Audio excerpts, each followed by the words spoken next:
What's up, Wargamers? We are back with another episode, and today we're going to talk about next week's pre-orders from Games Workshop. There's no new models coming out as far as we know, but there's new repackaging of some of the existing contents that are going to make it easier for you guys to be able to get your hands on some of the Shadespire miniatures, whether you already play the game and are just looking for additional miniatures, or whether you don't play the game and didn't want to pay the already low $30 price for the existing box sets. They're going to repackage those push-fit models with their colored plastics separately from the Shadespire boxes and boxed cards to save you a little bit of money. They haven't announced what the prices are going to be, but let's go ahead and dive in and take a look at what's coming out. So it's going to be all new warbands to date, but we know from Warhammer Fest that there appeared to be another Stormcast Eternals Shadespire set as well as a Nighthawk set of what looked like female Banshees. So there's going to be more expansions coming here to Shadespire, and no doubt they're looking at getting more players into it. But if $30 has honestly held you back from getting into some of these awesome models for your pre-existing armies that you may already play in Age of Sigmar, then I'm not sure that you would even be interested in them for whatever this lower price is going to be, unless the low price drops from $30 to $20, in which case most of these sets are going to be an auto-include just for collector's purposes, in my own humble opinion. But I really think that there's going to be a lot of people who do pick these up, and the price is probably going to be $25, but only time will tell. My recommendation, though, even if you're not playing Shadespire yet, and I say yet, because it's a fun, standalone, fast-paced board game that takes like all of about 30 minutes to play, buy the Shadespire set, unless these are like $20 and under, which I can't foresee happening. The reason being, you'll get the cards for Shadespire. Those will have some future value unless they plan on re-releasing Shadespire with a totally different rule set. But most of these models do already have an existing War Scroll to be able to use them in competitive games of Age of Sigmar, including the upcoming new edition of Age of Sigmar. So after we go over these guys, I also want to cover some of the models on my hobby wish list. Whether I ever get them or not, these are just some of the Age of Sigmar models that are out or have been out that I've never purchased and have always thought to myself, gee, I wish I should buy those. But as you could tell by some of the cases behind me and all the stuff I've got in the garage, I probably don't need them, but I probably don't need any of the stuff I got behind me, but it's part of the reason that I like to do and have fun. So up we've got the Orcs. So if you want to grab these guys, these are some fancy ones. Let's go ahead and turn my FaceTime camera off so we can go ahead and walk through them. I've got a set of these guys in the back halfway painted up. These are some gruesome, unique poses, and that's one of the key things about Shadespire models is that all of them, although they're push fit, they're not really customizable. They're all unique models and poses that aren't available outside of these box sets. So here's the Steel Hearts Champions that comes with the Shadespire starter box. Definitely a cool Liberator model there. And then you've got, I guess they could all be Liberators in this case. That's what they actually, all three of them seem to be. I always thought the guy carrying the double-handed hammer was something else, but I guess he's not. So actually you've got two Liberators, and he would actually be like a Knight Quester. So yeah, he's a Knight Quester. I got that wrong. So definitely cool. He's a definite great alternate pose, but he's also a potentially standalone model with his own stats. So let's dive in and take a look here where we've got the Farstriders. This is one of the most recent Stormcast starter or Stormcast faction box for Shadespire. And if you've never played Shadespire, I did do a video to show the basics of it. But basically, you choose a faction, you don't get to customize it. You have to play with the contents that come in the faction box. At least for now, there's not a point system. I think it'd be awesome to be able to play them as separate factions, but the way that their inspired rules tend to work is that they are dependent upon their teammates and things like that for them to work. So here are some of the Dwarf Fire Slayers, some awesome models. If you've already playing an army of these guys, you could pick these up because you've got a different champion and three other models. Here are the Skaven. So these guys, you've got an assassin, you've got some of the normal clan rats, and then you've got a character. So these guys could be used in your games of Age of Sigmar, or they could just be great standalone models. Here's the Blood Reavers, Garruk, right here in the front, Garruk, whatever. Real great barbarian-looking forces, and they are also included in the starter box. So if you're looking at picking up these guys as well as the Steel Hearts Champions up at the top, again, just buy the Shadespire starter box. It is an awesome game so far. I've played a few games with it. It's even something that my son, who's only getting ready to turn 8, has been able to pick up on.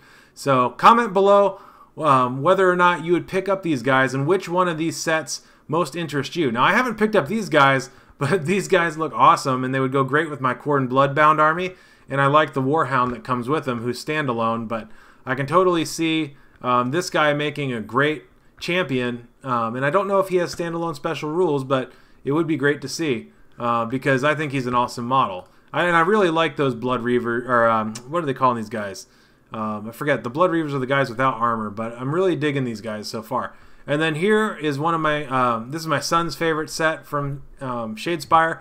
When we bought it, we had to paint it up the very night we got it, so like that was the one of the few times I've bought something and painted it same day. It's been a while since I've had that kind of dedication, but he insisted.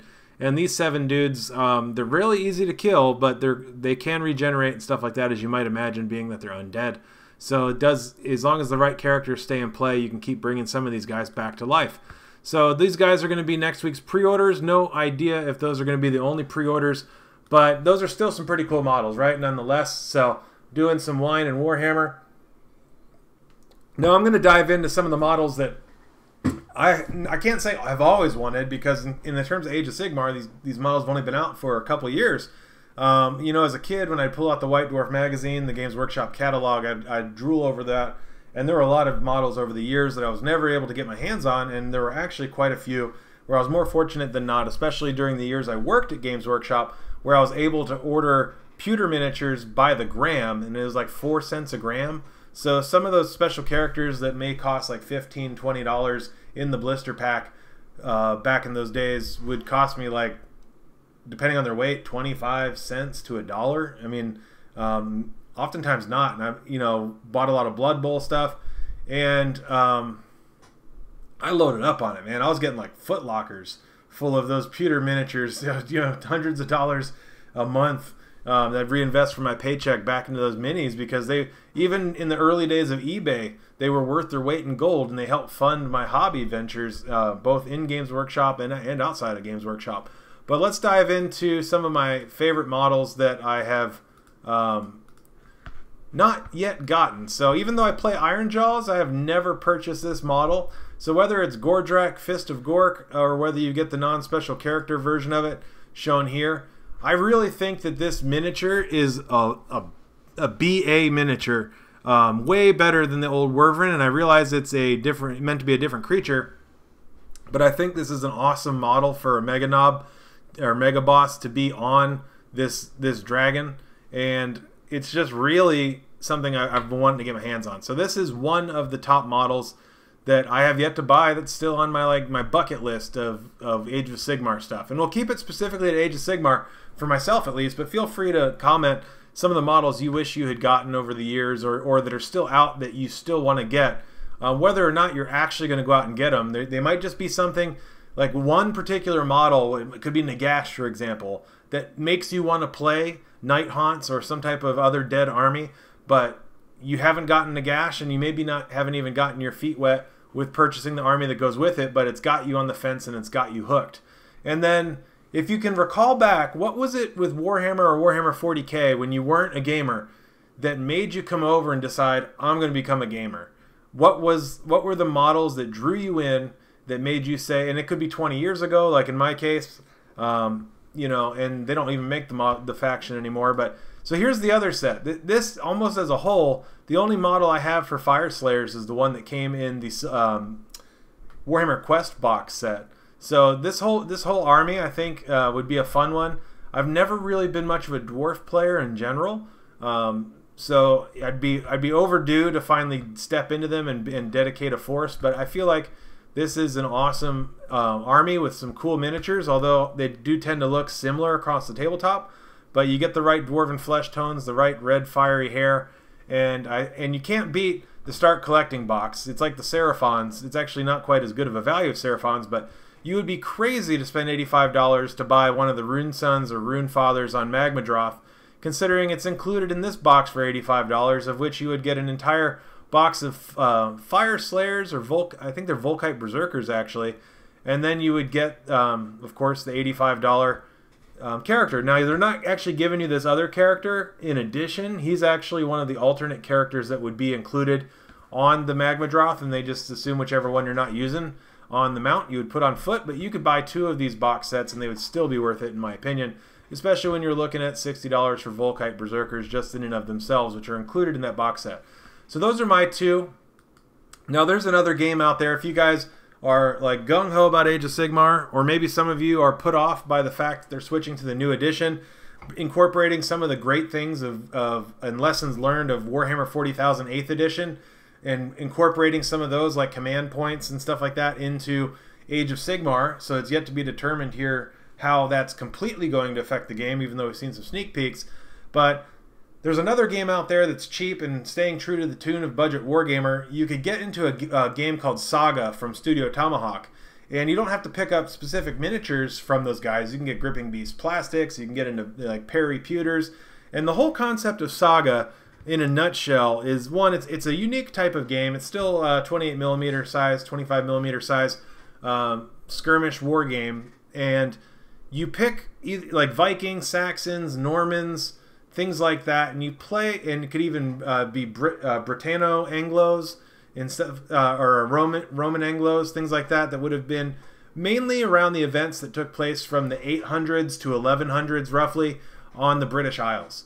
And you know, if you were watching the TV series The Last Kingdom on Netflix or BBC, depending on where you're at, it would kind of inspire you to get in on Saga. You know, it's not quite like Game of Thrones. It's more rooted, sort of specifically in history. But the game's really cool because you not only have regular D6, but you have other D6 with faction symbols on them, and it's kind of like shamanistic portents and signs where they have like runes on them or other different markers depending on your faction. And you'll roll them and look at a chart to determine like buffs and bonuses that you're able to give your models. Kind of like favoritism of the gods, or you know, the signs of portents, things like that, prophecies. So it's pretty cool that they have that component in there. It does require you to either make your own special runic dice or to buy their dice packs. But that game, you could pick up the rules from Warlord Games, or you could buy it from any other retailers. It's done by Studio Tomahawk. So if you guys have any interest, maybe we'll build out a warband here. I tend to be inclined to like the Vikings, but you know, it's up to you guys. You know, we could always build something out on there and put together a warband. The rules themselves are about $25 for a rule book, but the starter boxes, or you know, what would incorporate, what would be necessary to build out a starter box, is like 30 to 50 bucks, and that's like a full-size 4.6-point force. So you're really dealing with a really scalable and fun to play, fast-paced miniatures game there if you're looking at Saga. So stay tuned to Budget Wargamer. Make sure you comment below. We've still got 1 week left to give away these. You can barely see it. Let me switch camera here. But you can barely see right up here. Yeah, right there. Boop. So we'll put this into the box. If you want to win those Infinity Steel Phalanx, comment below, say you want the Steel Phalanx, then we'll do some sort of on-camera drawing next weekend, and we'll give those bad boys away, and we'll get in contact with the winner at that time to find out how we're going to ship those to you, where you're at, and all that sort of good stuff. So stay tuned to Budget Wargamer. Looking forward to making some other great hobby videos for you guys.